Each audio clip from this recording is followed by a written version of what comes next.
Bonjour chers amis, ce matin nous poursuivons le passage, le livre que vous connaissez, le dernier livre de la Bible, et nous serons dans un instant au chapitre 8 de l'Apocalypse. Mais avant de poursuivre notre périple à travers l'Apocalypse, je voudrais revenir sur 3 questions essentielles concernant le dernier livre de la Bible qui est trop souvent ignoré ou malmené. Alors je ne vais pas vous demander de répondre directement comme l'a fait Simon, mais la première question que nous voulons nous poser, c'est pourquoi le livre de l'Apocalypse ?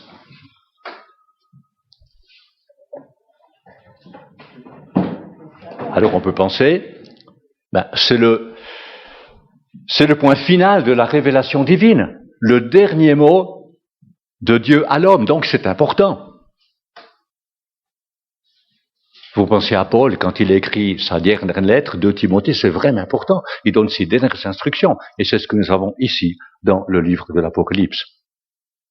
Autre chose, quand vous lisez ce livre, tout au début, il est parlé des choses qui doivent arriver bientôt. Et l'avant-dernier verset, donc on va jusqu'au chapitre 22, l'avant-dernier verset dit, Jésus parle, oui, je viens bientôt. Bientôt ne veut pas dire dans la prochaine génération, dans les 50 premières années, mais bientôt dans le sens de sans retard. Sans retard. Dieu a un plan. Et quand il dit il vient bientôt, il viendra sans retard, autant parfait, autant souverainement agendé par Dieu. Pourquoi le livre de l'Apocalypse, encore une fois? Rappelez-vous que depuis la chute d'Adam et d'Ève, Satan, qui est le grand adversaire de Dieu et des hommes, est devenu le prince de ce monde. Et les résultats, nous les voyons chaque jour, autour de nous. Vous regardez les nouvelles, à la télévision ou le journal, mais les mauvaises nouvelles sont partout. Mais Jésus-Christ est l'héritier légitime de cette planète et il va reprendre possession de ce qu'Adam avait perdu. Chose intéressante, lorsque nous arriverons à la 7e trompette, ce ne sera pas ce matin, au chapitre 11, il est fait une grande déclaration au ciel en disant « Le royaume du monde est remis à notre Seigneur Jésus et à son Messie, et il régnera au siècle des siècles. » Voilà ce à quoi j'espère vous aspirez. Que le Seigneur revienne et qu'enfin cessent les injustices, les inégalités. Combien veulent cela? Combien disent, s'il y avait un Dieu, il n'y aurait pas toutes ces injustices. Mais souvent les personnes qui disent cela ne veulent pas de Dieu. Et sans Dieu, il n'y a pas de paix. Sans Dieu, c'est l'ennemi de Dieu qui règne. Et encore une fois, là, c'est tragique. Oui, Jésus revient. Gloire à Dieu. Donc, pourquoi le livre de l'Apocalypse? Je pense que nous voyons, c'est important. Deuxième question, brève, quel est le thème principal de l'Apocalypse? Vous savez, beaucoup n'y voient qu'une série de jugements, beaucoup de passages très difficiles, on ne sait pas qu'est-ce qui est symbolique, qu'est-ce qui est littéral, on n'y voit pas trop clair, donc on laisse tomber, on le laisse tout simplement. À part peut-être les chapitres 2 et 3, qui nous parlent, parce que ça concerne des messages du Seigneur à l'Église, non seulement à cette Église historique du 1er siècle, mais à toute l'Église de Jésus-Christ.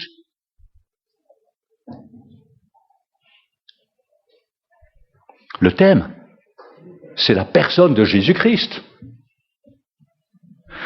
Permettez que je lise simplement le début du 1er chapitre. À celui qui nous aime, qui nous a lavés de nos péchés par son sang, et qui a fait de nous un royaume, des prêtres pour Dieu son Père, à lui soit la gloire et la domination au siècle des siècles. Amen. Le voici qui vient avec les nuées, tout œil le verra, même ceux qui l'ont transpercé. Je suis l'alpha et l'oméga, dit le Seigneur Dieu, celui qui est, qui était et qui vient, le Tout-Puissant. Jésus-Christ est le Tout-Puissant, qui était, qui est et qui vient. Quelle bonne nouvelle. Là, vous avez le thème. C'est un thème extraordinaire. Tant de grandes vérités que nous trouvons déjà dans la Genèse et tout au cours de l'Écriture trouvent leur apogée dans l'Apocalypse. En la personne de Jésus-Christ. Tout se règne un jour en Jésus-Christ, en partant de la Genèse, où il y a la chute, jusqu'à l'Apocalypse. Donc c'est un livre essentiel. Essentiel. Et troisième question, quels sont les points essentiels de l'Apocalypse? On l'a déjà vu, je ne voudrais pas y revenir, mais je crois que c'est bien quand même de se rappeler ces choses essentielles. 3 points essentiels de ce livre. Rappelez-vous, lorsque Jésus a demandé, a chargé l'apôtre Jean d'écrire, chapitre 1, verset 19, premièrement, écris donc les choses que tu as vues. Chapitre 1, vous voyez, qu'est-ce que Jean a vu? Jésus glorifié, tellement saisissant qu'il est tombé à ses pieds comme mort. Lui qui était l'ami de Jésus, qui posait sa tête sur sa poitrine, il l'a vu, il est tombé à ses pieds comme mort. Tellement c'est saisissant. La gloire de Jésus, on n'a aucune idée, mes amis. Ça, c'est le premier chapitre. Écris les choses que tu as vues. On a besoin de ça, mes amis. On ne peut pas vivre sur cette terre en tant que chrétien n'importe comment quand on réalise nous allons à la rencontre du Dieu Seigneur Jésus Tout-Puissant. Mais deuxièmement, Jean est chargé d'écrire littéralement les choses qui sont. Enfin, les choses qui sont, vous lisez chapitres 2 et 3, on est à la fin du 1er siècle, c'est le temps de l'Église. Qui un jour prendra fin. Mais ensuite, Jésus ajoute d'écrire celles qui doivent arriver littéralement après ces choses-là. Logiquement, c'est après les chapitres 2 et 3. Donc on a le passé, le présent, le futur.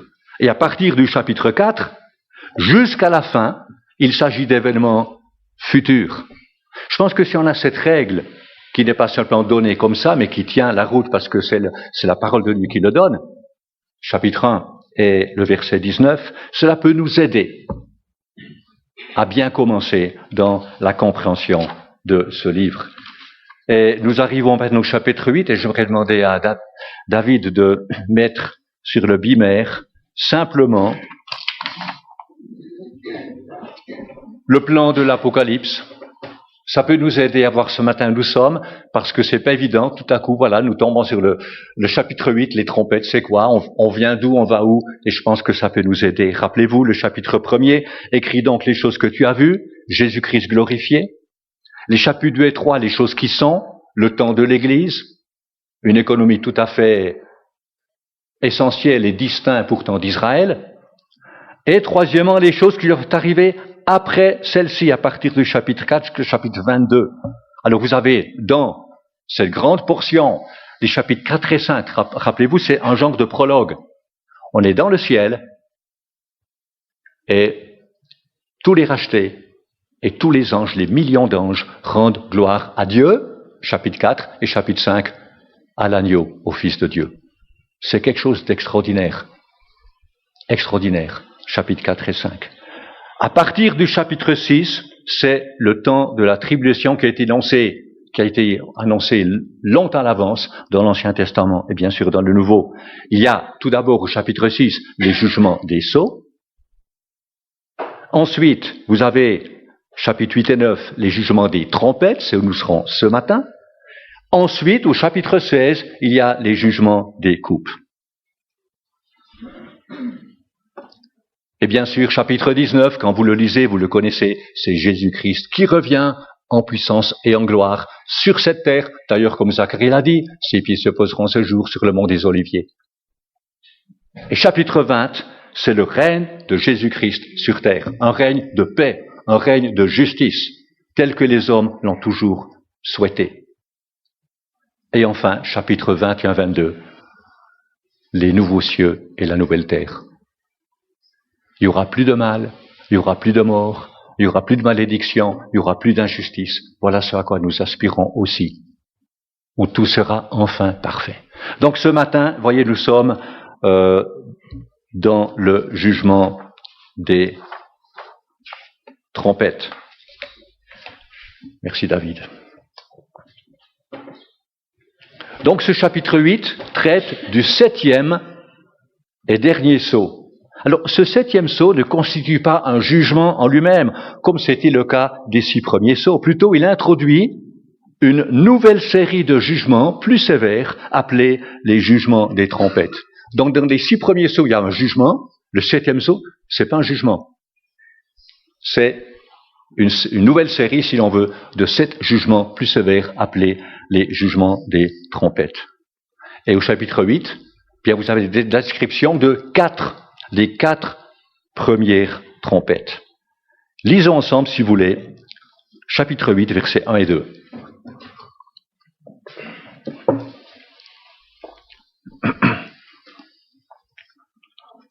Quand il ouvrit le 7e sceau, il y eut dans le ciel un silence d'environ une demi-heure.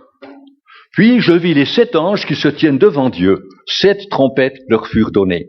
Première question, qui ouvre le 7e sceau? Eh bien, vous regardez tout au début, c'est l'agneau. L'agneau a reçu du Père le livre scellé de 7 sceaux. C'est lui qui ouvre les sceaux. C'est lui qui juge. C'est l'agneau. Rappelons-nous de nouveau que le livre de l'Apocalypse est une révélation de Jésus-Christ.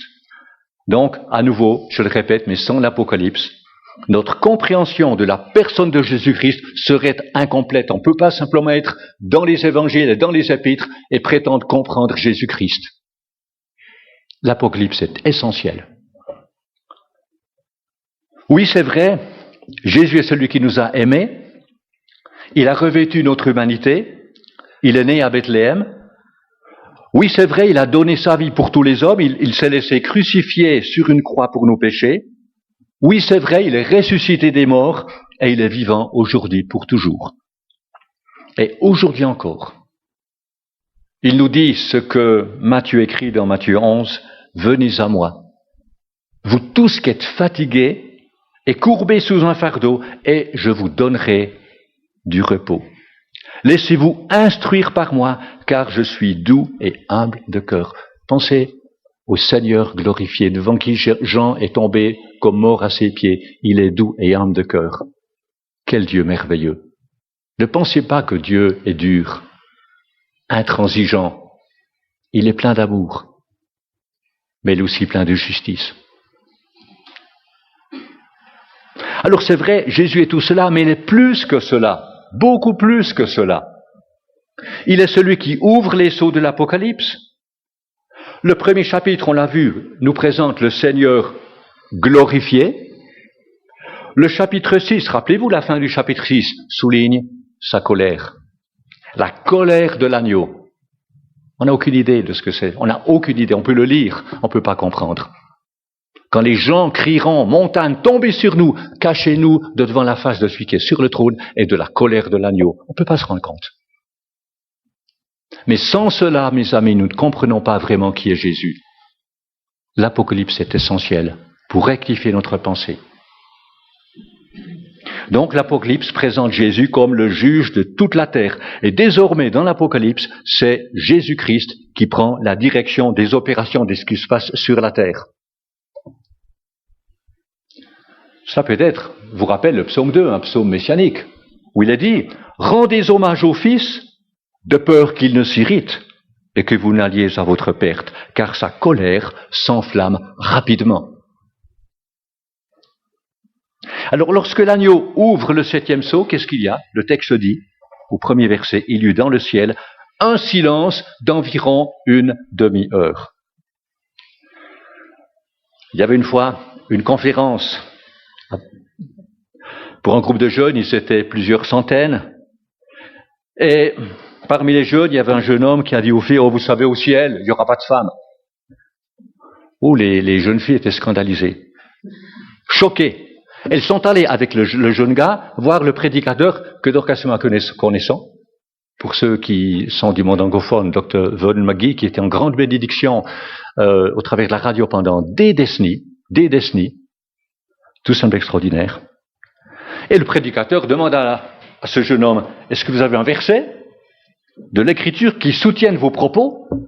Le jeune homme répondit, « Oui. » Oui, la Bible dit qu'il y aura au ciel un silence d'une demi-heure. S'il y avait des femmes, il ne pourrait pas y avoir de silence oscillant. Eh oui.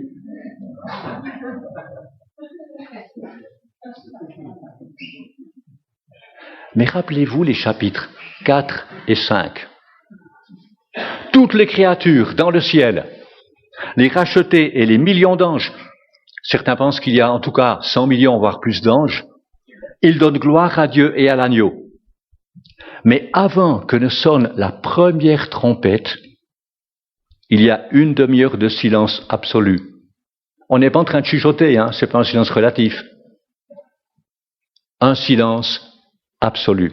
Rien ne se passe, aucune parole n'est prononcée. Pourquoi ? Face à certains événements, certaines tragédies, une ville ou un pays va observer une minute de silence. Le temps de laisser nos activités de côté et d'avoir un temps de réflexion sur ce qui s'est passé, qui nous a marqués. Vous les jeunes, vous étiez en Israël, c'était je crois en juillet, vous y étiez. Si vous aviez été au mois d'avril, vous auriez participé au Yom HaShoah, le jour du souvenir de la Shoah, qui a lieu chaque année. En principe, je crois que c'est au mois d'avril. Et là, si vous êtes à Jérusalem ce jour-là, les sirènes retentissent dans tout le pays pendant 2 minutes et tout s'arrête. Si vous conduisez votre voiture, vous vous arrêtez et vous sortez de voiture. Vous marchez dans la rue, vous vous arrêtez. Tout s'arrête. Tout s'arrête pendant 2 minutes. On pense à ce qui s'est passé à l'Holocauste et bien sûr à le ghetto à Varsovie. Tragique ce qui s'est passé. Ou alors pensez aux États-Unis, suite aux attentats du 11 septembre 2001. Le peuple américain observe chaque 11 septembre un moment de silence. Alors 1 minute de silence, oui, mais 30 minutes. Ceci, attention, c'est pas sur la terre. Les habitants ne verront rien de cela se passe au ciel. 30 minutes, c'est long. Mais ces demi-heures de silence marquent l'importance des événements qui sont sur le point de se produire sur la terre. Parce que quand les 7 anges sonneront, une série de jugements sans précédent s'abattront sur la terre. On peut dire que c'est le calme avant la tempête. C'est tellement sérieux. Mais il n'y a pas un ange qui dit un mot. Pas un racheté.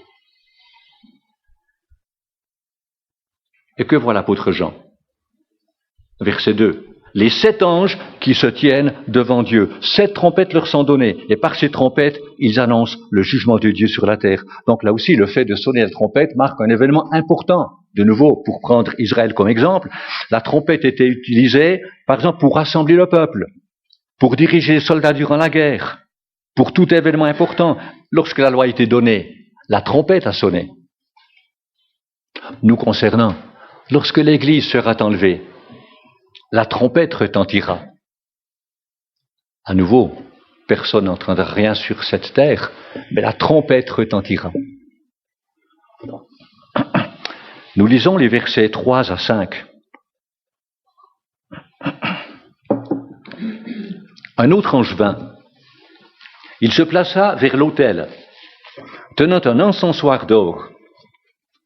On lui donna beaucoup de parfums, afin qu'il les offre avec les prières de tous les saints sur l'autel d'or qui est devant le trône. La fumée des parfums monta de la main de l'ange devant Dieu avec les prières des saints.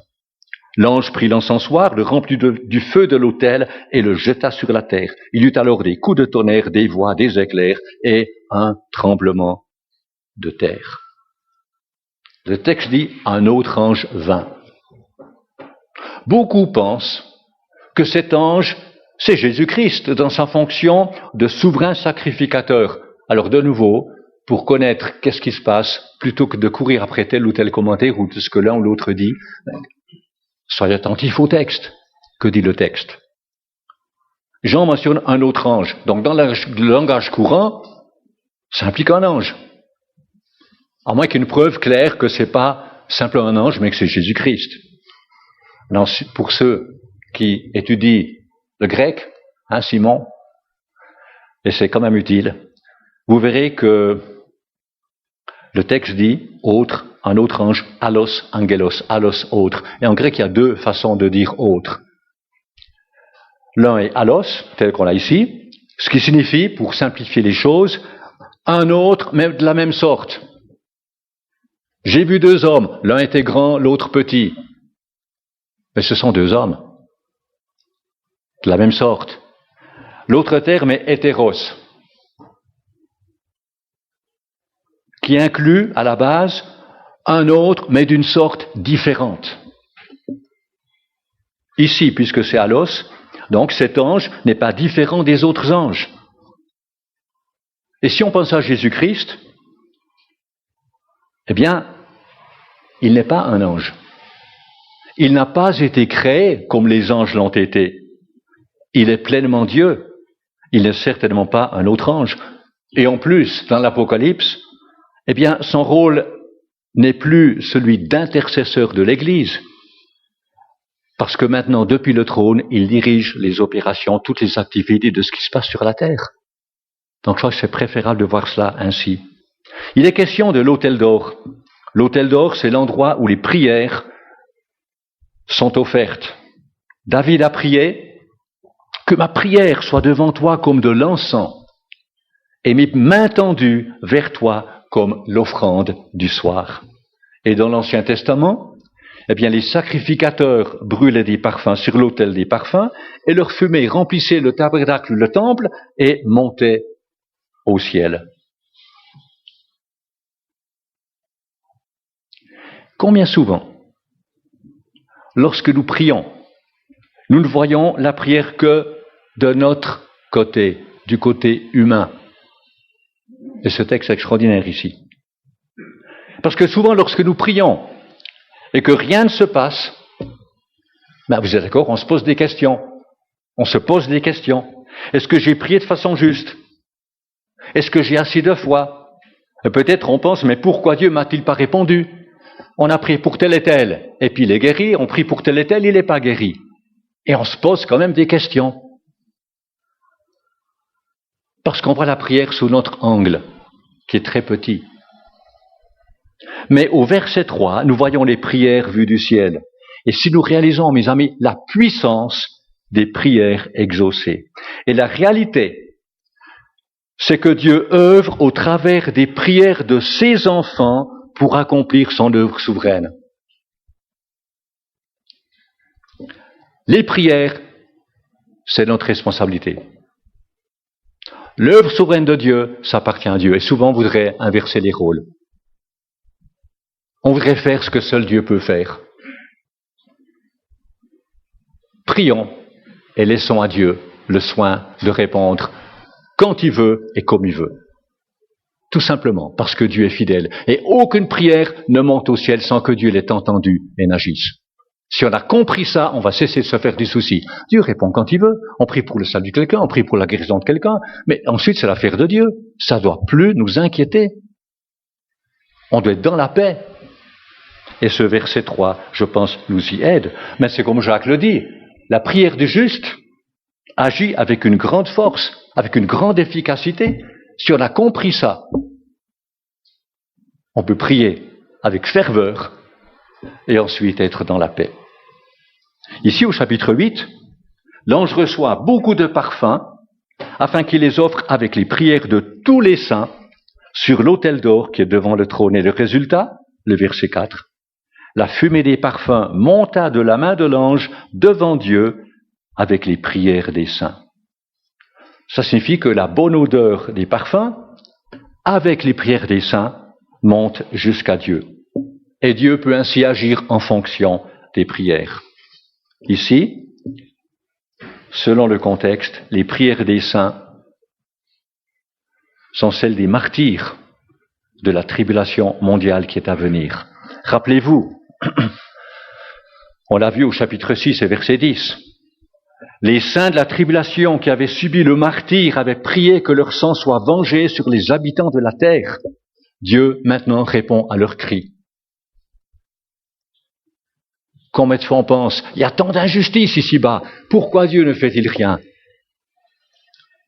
Dieu rétablira toutes choses en son temps. Personne n'échappe à la justice de Dieu.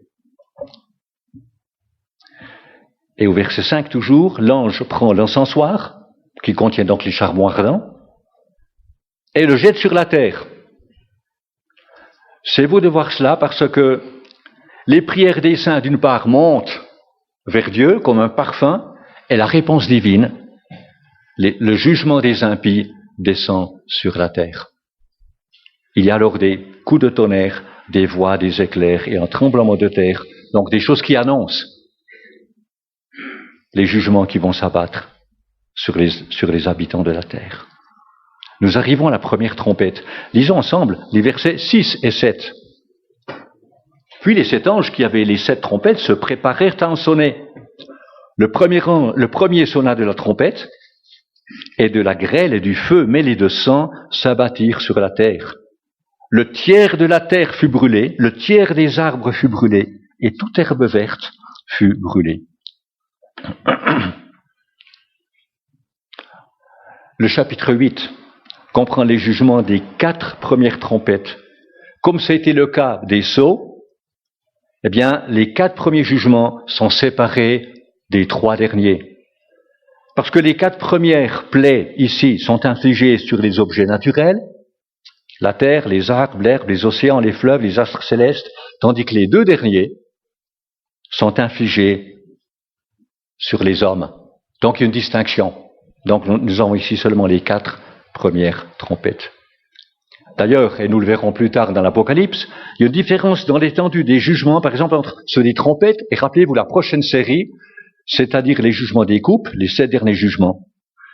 Les jugements des trompettes touchent 1/3 de la terre, tandis que les jugements des coupes, chapitre 16, touchent la terre entière. Donc les jugements vont en s'intensifiant. Ici, le jugement de la première trompette affecte la végétation. Et quand vous lisez ces jugements, je pense que vous voyez une similarité frappante entre les plaies sur l'Égypte et les jugements des trompettes. Alors, personne ne contesterait la réalisation littérale des jugements divins sur l'Égypte. Personne ne va prendre cela de façon symbolique. Personne. Pourquoi? Parce que ça s'est réalisé. Ben, je pense que c'est pareil, c'est évident pour l'Apocalypse. Il y a un parallèle. Par contre, c'est beaucoup plus fort en intensité dans l'Apocalypse. Ici, la végétation, on le trouve dans Exode 9, concernant l'Égypte. Mais rendez-vous compte aux conséquences. On parle de la végétation. Je ne pense pas qu'on peut, de toute façon, on est assis, on est bien, on va bien manger à midi, on ne peut pas se rendre compte. On ne peut pas se rendre compte. Mais l'homme tire sa nourriture principalement de la terre. Et par ce jugement, c'est toute l'agriculture qui est remise en question. Les cultures, les récoltes seront fortement réduites. Bien sûr, les prix vont augmenter. Le fourrage va manquer pour le bétail et les animaux. L'herbe ayant été brûlée, les paysages seront défigurés. Vous vous rendez compte? Par ce premier jugement, les conséquences sur cette planète. Peut-être vous vous souvenez, lors des plaies sur l'Égypte, le peuple d'Israël était épargné. Mais durant la tribulation mondiale, Israël ne le sera pas. Combien nous prions pour le salut du peuple d'Israël? Mais il ne va pas échapper malheureusement à la grande tribulation. Et c'est le prophète Jérémie qui en parle au chapitre 30 de sa lettre, en disant « Quel malheur! Voilà le grand jour! Il n'y en a jamais eu de pareil. C'est une période d'angoisse pour Jacob, mais il en sera délivré. » Jugement oui, mais salut oui, puisque par la tribulation, Dieu va conduire ce peuple d'Israël qui est très fier, qui est très dur, qui est très sûr de lui, qui a d'immenses capacités à tout niveau. Il va le mettre à genoux. Et quand il n'aura aucune solution, toutes les nations sont contre ce peuple, enfin, ils vont lever les yeux vers celui qu'ils ont percé. Et beaucoup vont se repentir. Il y aura une repentance nationale. Et Jésus reviendra et les recueillera. Dieu est fidèle. Mais malheureusement, il y a le jugement. Donc, Israël ne sera pas épargné. Et la Suisse, qu'est-ce qu'on est épargné durant les guerres du XXe siècle? Mais là, la Suisse ne sera pas épargnée. Quelle parole, aujourd'hui, à toute nation. D'écouter. et de nous repentir. Nous arrivons à la deuxième trompette, et ce sont les versets 8 et 9 que nous lisons.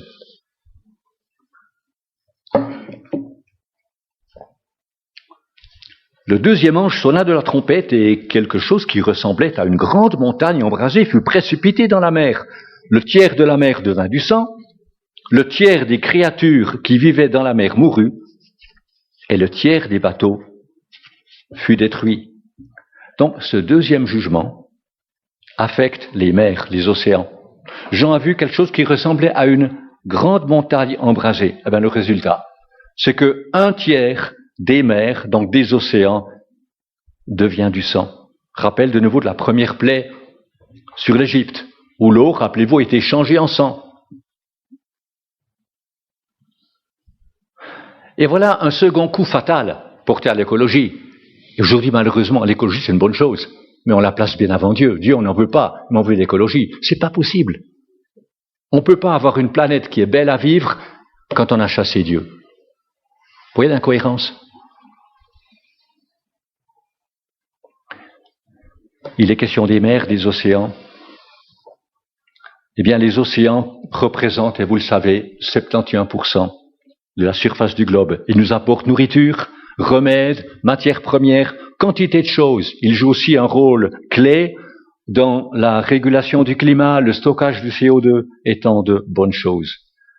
Mais par ce jugement, le tiers des poissons et des animaux marins périssent, ainsi que le tiers des navires. Mais pensez aux conséquences.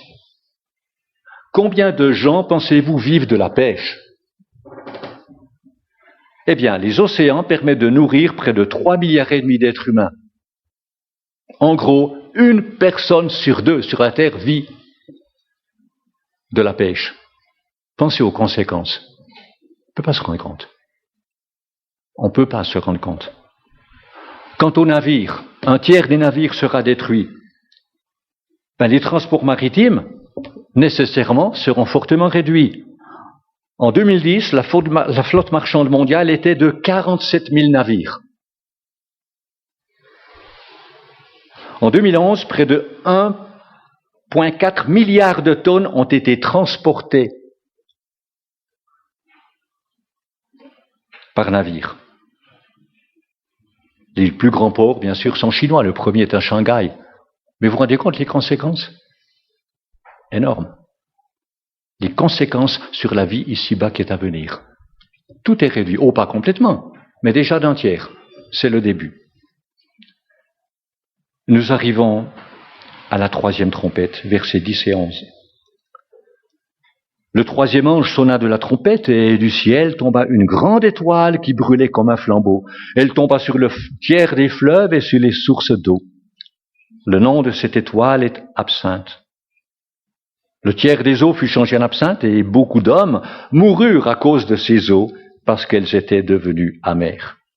Ici, le troisième jugement, troisième trompette, affecte les fleuves et les sources d'eau, donc l'eau douce, l'eau qu'on peut boire. Ici, le terme grec est absinthos, une plante amère nuisible à la santé. Je ne sais pas ce que diraient les gens du Jura avec la fée, c'est quoi? La fée verte et la fée bleue. Récemment, avec mon fils, on a fait qu'est-ce qu'on a marché? On a fait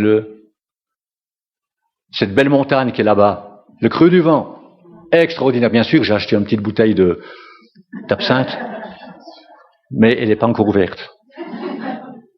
Au XIXe siècle, parlant d'absinthe, le spiritueux qui porte ce nom était appelé l'absinthe qui rend fou. Et c'est vrai qu'il y a quelque chose de toxique, donc il faut quand même veiller. Mais là, dans l'Apocalypse, les eaux seront non seulement amères, mais toxiques, puisque beaucoup mourront. Peut-être ça nous rappelle, lorsqu'Israël était dans le désert, pas d'eau, ils ont murmuré, comme toujours, ils arrivent à Mara, enfin de l'eau, mais l'eau est amère. Là, Dieu a fait un miracle, et l'eau est devenue douce, ils ont pu boire de cette eau. Alors ici, c'est peut-être un météore, une étoile, qui tombe sur la terre, et qui rend un tiers des eaux imbuvables. Mais là, à nouveau, rendez-vous compte de l'importance de l'eau pour la planète, pour l'homme et les animaux. Avec le tiers des cours d'eau et des sources d'eau contaminées, le manque en eau potable sera gigantesque. Autant pour les hommes, les animaux que pour les cultures. Le résultat, une grande mortalité, des cultures affectées et le monde animal menacé. Ne pensez pas que Dieu soit sévère par ses jugements. Dieu parle. Puisque l'homme veut pas écouter, quand on dit tout est grâce, venez, et puis vous serez une nouvelle personne, tout est fait, tout est accompli, et la plupart s'en moquent éperdument. Dieu veut sauver, donc il va parler en jugement. Et peut-être vous rappelez le chapitre 7 de l'Apocalypse, cette parenthèse. L'Église ne sera plus sur terre, mais Dieu choisira 144 000 Israélites qui vont se convertir après l'armée de l'Église et qui seront ses témoins sur toute la planète. Et le résultat, une foule immense que personne ne peut compter, de toute nation, de toute tribu, de toute langue, de tout ethnie. Magnifique. Dieu fait son œuvre, mes amis, même quand il doit juger. Dieu veut sauver jusqu'au bout, mes amis. Donc ne pensez pas, oh Seigneur, tu es sévère. Non. Au travers de cela, Dieu veut parler à l'homme. Mais nous arrivons à la 4e trompette, verset 12. Le 4e ange sonna de la trompette et le tiers du soleil fut frappé, ainsi que le tiers de la lune et le tiers des étoiles, de sorte qu'ils s'obscurcirent d'un tiers. Le jour perdit un tiers de sa clarté, et la nuit de même. Donc ici, le jugement de la 4e trompette affecte les astres. Le soleil, la lune et les étoiles perdent un tiers de leur lumière. Donc la lumière du jour et de la nuit seront réduites d'un tiers. Combien l'être humain et la création sont dépendants de la lumière. Pour certains, vous savez, quel grand soleil qui pleuve. Pour certains, ça pose aucun problème. Pour moi, par exemple, c'est important. J'aime beaucoup la lumière. C'est une des raisons pour lesquelles, en 1970, en décembre, je suis parti pour l'Afrique du Sud. Habitant dans toutes ces régions où c'est toujours les automnes épouvantables, où il fait pas beau et c'est gris et tout. Je me dis maintenant que tu files hémisphère sud. Et si vous avez pu visiter l'Afrique du Sud, c'est un pays extraordinaire. Malheureusement, quand on a vu le diapo, on n'y voit pas grand-chose sur la luminosité, mais c'est un pays d'une luminosité unique. C'est pour ça qu'il y a beaucoup de photos qu'ils ont fait au niveau mode et tout, qui sont faites en Afrique du Sud, parce que la luminosité est tout simplement exceptionnelle. Il faut le vivre, il faut y être. Il faut y être. Exceptionnel. J'aurais beaucoup de peine à vivre sans la lumière. L'hiver est déjà assez long. Je pense déjà à février, les jours vont remonter, mais voilà. Mais ici, il y aura des conséquences sur les cultures. Bien sûr, avec moins de lumière, moins de soleil, mais aussi sur la santé physique et morale des habitants. Rappelez-vous, lors de la 9e plaie sur l'Égypte, lorsque les ténèbres ont envahi le pays d'Égypte, personne n'a bougé, je crois que c'était pendant 3 jours, personne n'a bougé. On ne peut pas se rendre compte ce que ça fait sur les gens.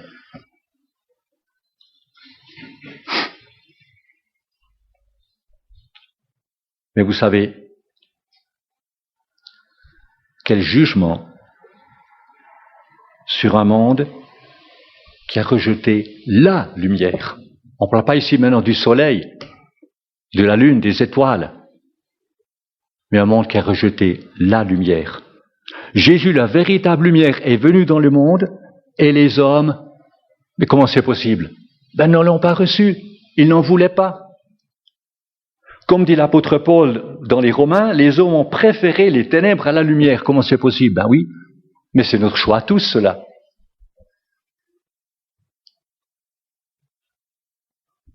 Et les conséquences, à nouveau, on les voit sur la planète chaque jour. L'homme a choisi les ténèbres, on le voit. Il y a l'injustice partout. Mais quel appel pour toute personne qui n'a pas encore reçu Jésus-Christ dans son cœur comme le seul sauveur, celui qui a donné sa vie pour tous. Quel appel à le recevoir sans plus tarder. Ne pensez-vous pas? J'aime beaucoup l'évangile de Jean. Dieu voulant, peut-être dans quelques années, quand nous aurons terminé avec l'Apocalypse, si Dieu nous prête vie et les forces, j'ai à cœur de commencer l'évangile de Jean. J'ai toujours voulu, je l'ai dit à Simon, ça fait longtemps, que c'est tellement beau l'évangile de Jean. Une profondeur, une simplicité et une profondeur à la fois, tout simplement extraordinaire. Et Jean 3,16, on le connaît tous, n'est-ce pas? Dieu a tant aimé le monde. Mais quand vous lisez le dernier verset de ce chapitre 3, c'est saisissant. Parce que Jésus dit, et c'est lui qui parle, qui donne sa vie pour tous, celui qui croit au Fils a la vie. C'est bon. Mais ensuite, celui qui ne croit pas au Fils, qu'est-ce qui se passe? Il ne verra pas la vie, mais la colère de Dieu. Et là, on voit la colère de l'agneau dans l'Apocalypse. La colère de Dieu demeure sur lui. Pourquoi? Parce qu'il a rejeté la grâce de Dieu. Par négligence, par choix, peu importe.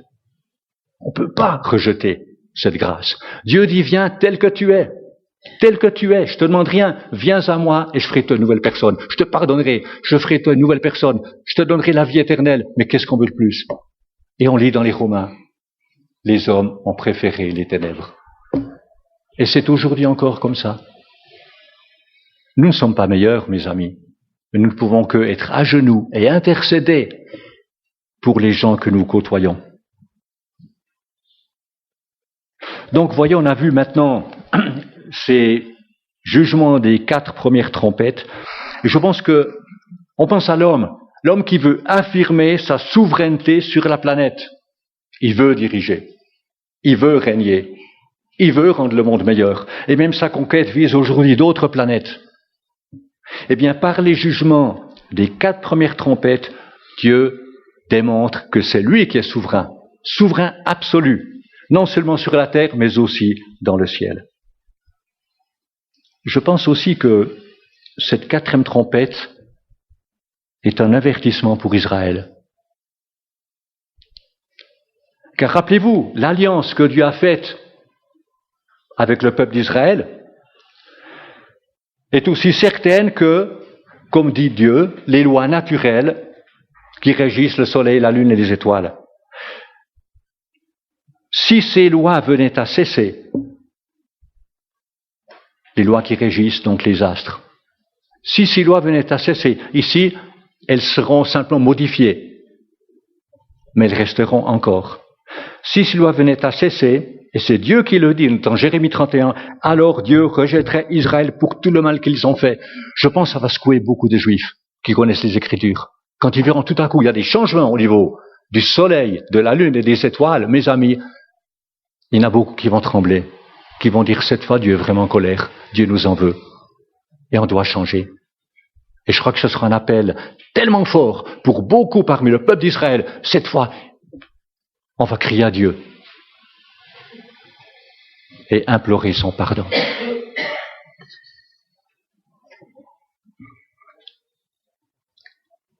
Mais pour notre réflexion, lorsque nous considérons la beauté, l'utilité des arbres, de la végétation, même de l'herbe, est-ce que nous sommes reconnaissants au Créateur?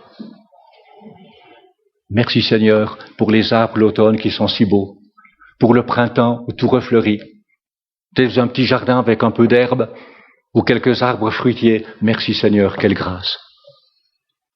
Et qu'en est-il de l'eau? Que ce soit l'eau des océans, des mers, des fleuves ou des sources d'eau desquelles nous pouvons nous abreuver, est-ce que nous rendons grâce au Seigneur? Tu ouvres le robinet et tu as de l'eau. Tu peux boire. Beaucoup n'ont pas ce privilège. Enfin, pensez à la bénédiction d'avoir la lumière du jour, le soleil. Pensez que vous pensez à aller en vacances peut-être, allez, on va aller au bord de la mer, au sud, et il n'y aurait pas de soleil. Impensable. Une belle nuit d'été, peut-être, vous qui êtes mariés avec votre bien-aimé, et voilà une belle nuit d'été, mais il n'y a pas d'étoiles, il n'y a pas de lune. Mais ce serait terrible, si le ciel était noir. Mais Dieu a fait toutes choses belles, mes amis. Est-ce que nous en sommes reconnaissants pour tout ce qu'il a fait?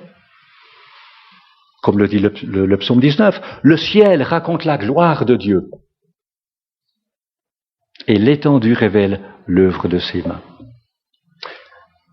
Il est temps de terminer le verset 13, qui est en fait une transition entre les 4 premières trompettes et les 3 dernières qui vont suivre. Lisons le verset 13. Je regardais et j'entendis un aigle qui volait très haut dans le ciel et qui disait d'une voix forte, « Malheur, malheur, malheur aux habitants de la terre, à cause des autres sonneries de trompettes, celles que les 3 anges vont encore faire retentir. » Alors Jean entend un aigle qui vole très haut dans le ciel et qui annonce les jugements des 3 dernières trompettes par ces mots, « Malheur, malheur, malheur aux habitants de la terre. » Est-ce que ça vous étonne qu'un aigle parle? On a des perroquets qui parlent, ou bien? Il y a des oiseaux qui parlent. Et si Dieu a fait que l'ânesse de Balaam parle, vous ne pensez pas que Dieu peut faire qu'un aigle parle? Pour Dieu, c'est aucun problème, mes amis.